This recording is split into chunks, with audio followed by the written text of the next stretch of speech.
Welcome to Your Iconic Image. If you want to take control of your image and be a power player in your space, then this is the show for you. Here we will arm you with tools and information to help you grow your brand on purpose. I'm your host, Marlana Semenza, photographer and visual strategist. Now let's dive into today's episode.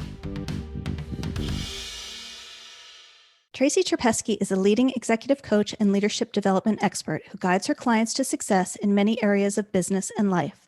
Her philosophy: survival is not enough. Life is meant to be celebrated. Welcome, Tracy. Thank you. So we're going to talk today about finding our superpower. So first of all, does everybody have one? Everybody has one, probably more than one. I believe we sort of have our primary and maybe a handful of secondary, maybe tertiary, but definitely we have at least one. So then how do we find it?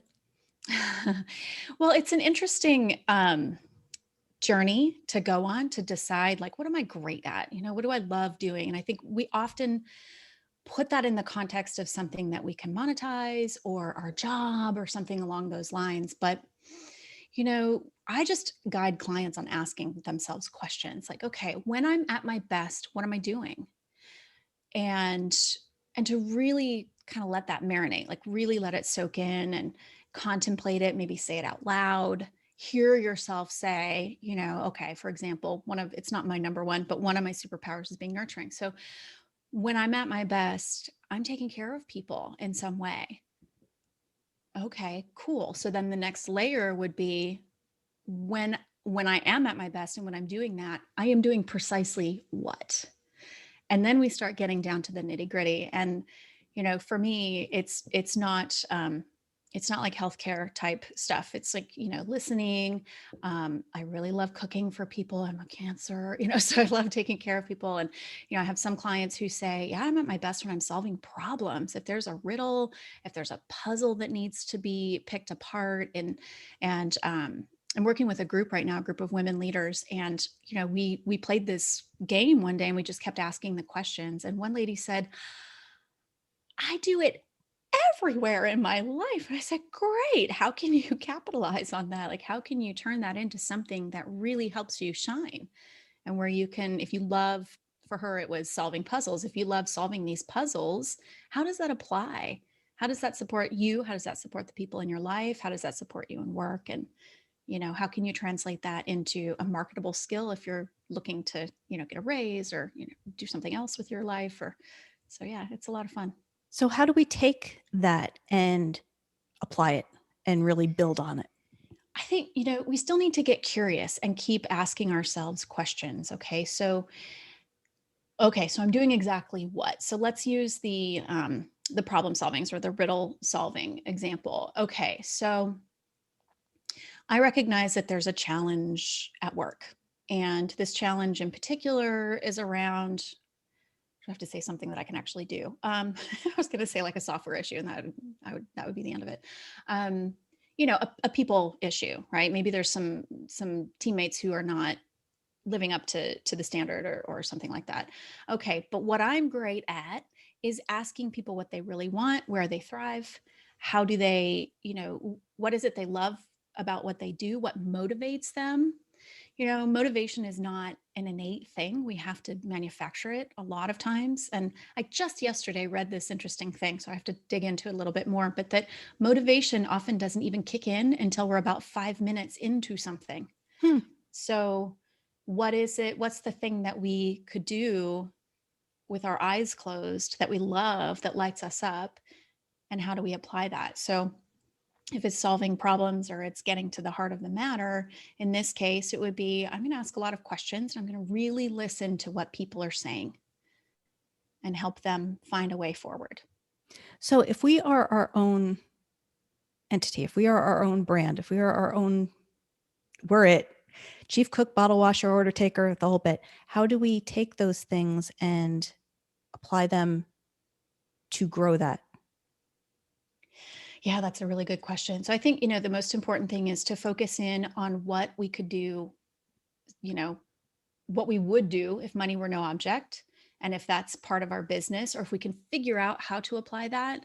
So let's go back to the problem solving. So, well, I don't really like to use the word problem, a challenge, right? If we have a challenge or there's something that's kind of a hurdle, if I'm great at solving that, maybe I'm also great at solving that for other people. Mm-hmm. And so, how could I turn that into something like maybe it's a service that I offer? I'm a huge fan of figuring out what drains your energy and outsourcing or bartering or something, or taking care of that during downtimes when you don't need to use a lot of brain power, sort of blocking time. So, there's a way I think to be more effective in our businesses by taking our strengths and applying them when it's time to sort of hustle, and maybe during glide times or admin. I actually block admin. I have a virtual assistant, but there's some things that I just have to do. And I despise admin. It drains my energy so badly. But if those things don't get done, I don't get paid. Mm-hmm. So I block them as I get to do this today so that I get paid.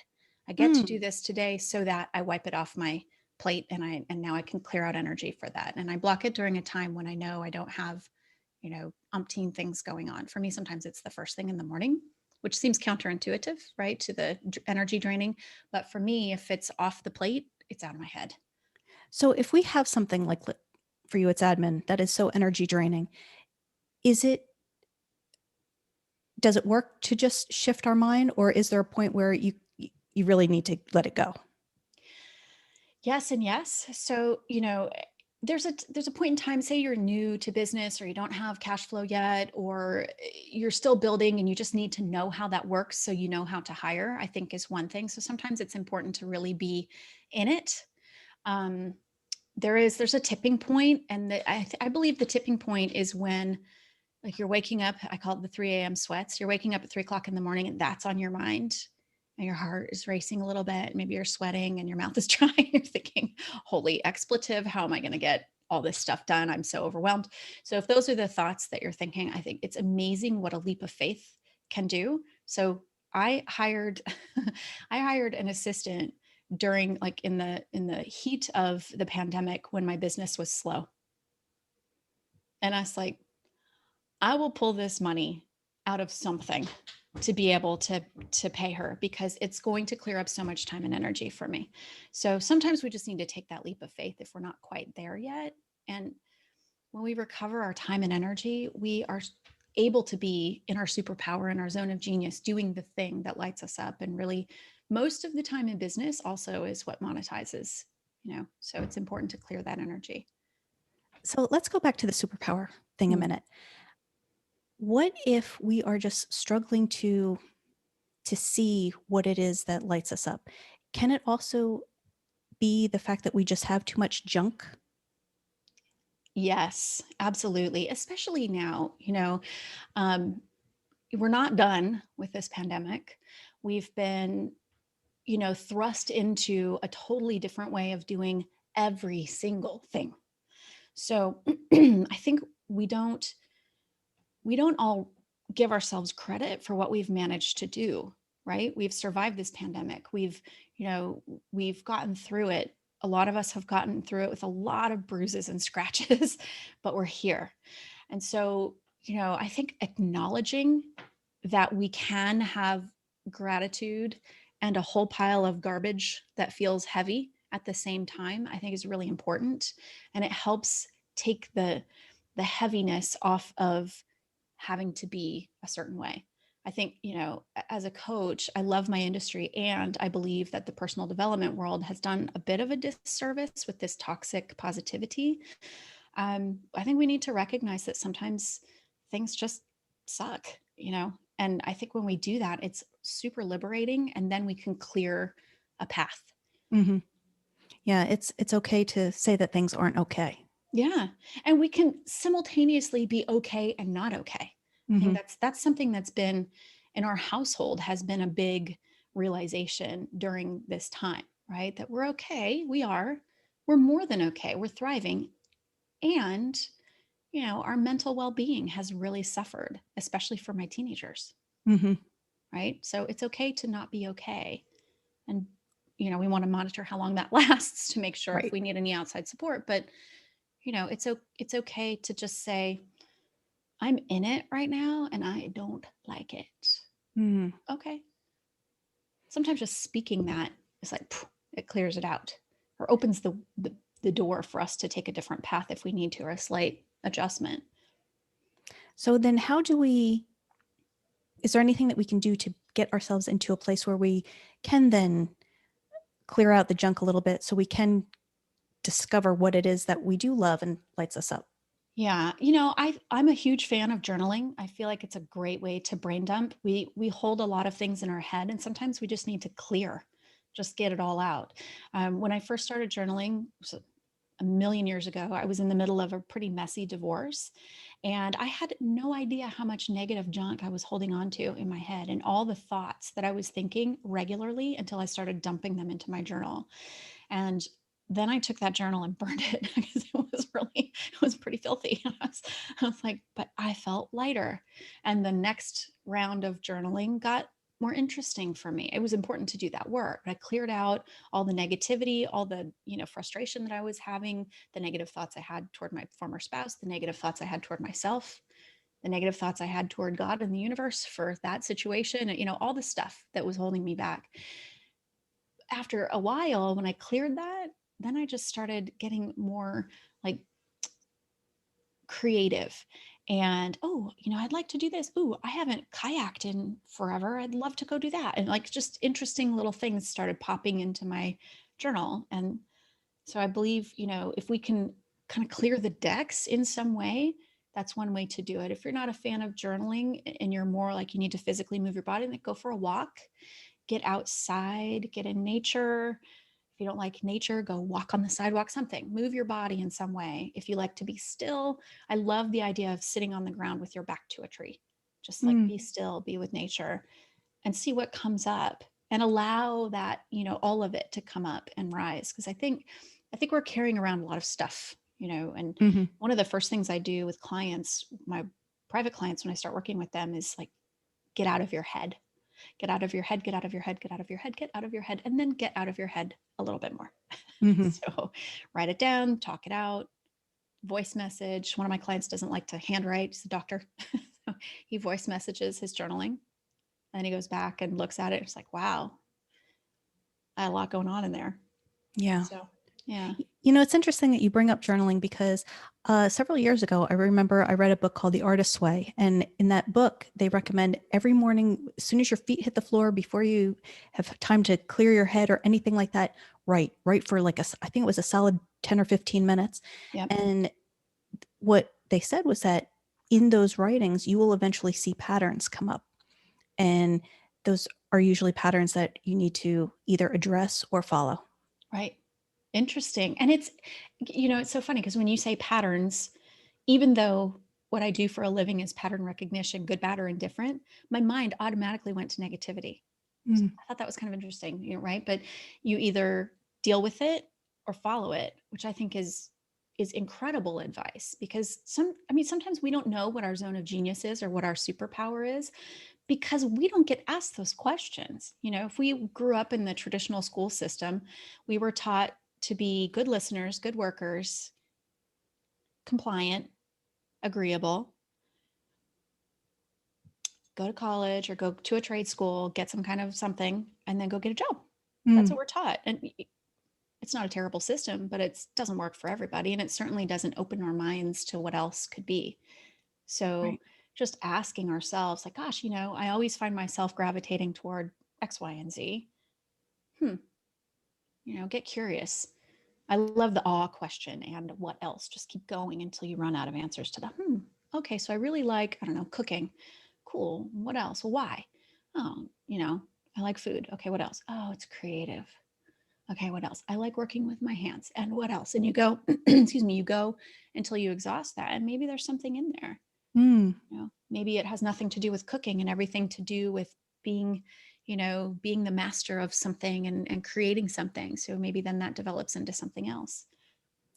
So now that we go through all this and we find our superpower or powers, what do we do with them? Live into them, and that's a little cliche, but so let's go back to solving, riddles and solving puzzles. Is there a way to apply that? Let's say, so the person I'm thinking of is taking the course with me. She's kind of middle management and she's so good with people and she's super, super, super inquisitive. So perhaps there's a way for her to work that into her job, or even to talk to her boss or the owner of the place where she works and say, hey, I really enjoy doing this. Like, I am on fire when I'm doing this. How can I use it here? Or I noticed that here's a way I can use it, if she already can see it. Right. Mm. And I feel like we don't do enough of that. We don't do enough of like putting ourselves out there and posing questions or making suggestions. And, I think the worst thing that could happen is we get a no, but the Right. answer is no before we even ask anyway. So, Mhm. that's one way. Another way is to say, okay, I really enjoy this. I don't feel like monetizing this. Like, I feel like if I turn it into my job or my business or something I have to do every day, then it might drain my energy. Well, what's another way to use it then? Mm. Maybe it's, volunteering. Maybe it's actual puzzles, Mhm. Mhm. something like that.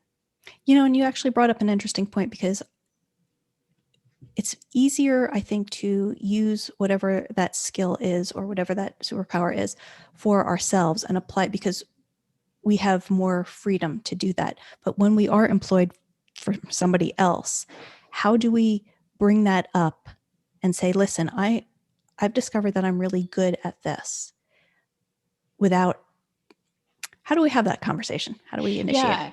Yeah. It depends is probably the first part of that answer. If the work environment is not one that's conducive to creativity or entrepreneurial spirit, that may not be a good place to apply it. And so perhaps that means to start getting more clear about what that means to the individual and putting feelers out. Mm-hmm. The great news is that, the economy is picking up a little bit and there are lots of opportunities. And when we get really clear about what we want and why we want it, amazing energy things happen that I don't understand, but it's like our focus gets so clear that opportunities seem to float down from the sky. So if it's not, an urgent situation, maybe there's a medium-term plan for doing something else, moving on to another organization. Or I'm also really I'm happy with where I'm at right now, and I want to use this for something else. Mm-hmm. So maybe I go over here and do something, or maybe I decide that I want to start a side hustle, and that will be the way that I use this. Like I don't begrudge anyone who appreciates their security if they've got a great job with benefits and all of that. I think that the entrepreneurial world sort of does this thing saying, oh, you're less than if you don't take a leap, but it's not for everybody. Right. But maybe there's something in there. I had a client who is in the corporate world and wanted to start a side hustle, which is why they came to me. That was fun, but they needed that security. I had kids in private school, Mm-hmm. travel, sports, 3, bing, bing, bing, college savings and whatnot. They needed that regular income until they could replace it. So, Yeah. yeah. Okay. So what is the one thing that we can do today to start to tap into our superpower? Ask the question, I'm at my best when I'm doing blank. And there may be more than one thing. And you may need to contextualize that, right? For people who are really linear, you may need to say, I'm at work, I'm at my best when I'm doing this. At play, I'm at my best when I'm doing this. With my family, and go through if we need to compartmentalize and then look for patterns, right? Kind of the artist way. The patterns are interesting that we can draw a lot of connections between how we are. I mean, we're not really different in different settings. We may behave differently or present differently, but we're still who we are in our Mm-hmm. core as a human. And I think that would be a great first step. I'm at my best when I'm doing what? Love it. And with that, Tracy, I just have 4 final questions for you. I'm excited. The first one is, what's the best piece of advice you were ever given? The best piece of advice I was ever given was 2 years from now, you're going to look back and your life is going to be so different. So take the steps that feel right and don't regret. Share with us one thing on your bucket list. Oh yeah, I want to travel to Australia and sort of that part of the world. I've been, Europe and African continent, and I would like to go a little further that way. Travel, maybe work or not. When the toy companies finally get around to making an action figure of you, what 2 accessories will it come with? Lipstick and a magic wand. I couldn't get rid of lipstick. I really thought about that, and lipstick was definitely top of the list. So funny. And last thing, how do people find you? They can come to my website. It's probably the easiest place, and it's just tracycherpeski.com. And there's a contact form there if they want to get in touch. And I know that you do have a consultation that you Yes. offer as well. Yes. Yeah. Just go ahead and click on there. There's two different ways. If you want a half an hour, it's go to talkwithtracy.com, TRACY. Or if you go to my contact page, you can get an hour-long consultation, whatever works best. Perfect. Thank you so much, Tracy, and thanks for being here. It's my pleasure. Thank you. Thank you for joining us. Once again, I'm Marlana Semenza, photographer and visual strategist. Please comment, like, or share this episode, and don't forget to subscribe so you don't miss a thing. For more information on how I can help you create your iconic image, visit marlanasemenza.com.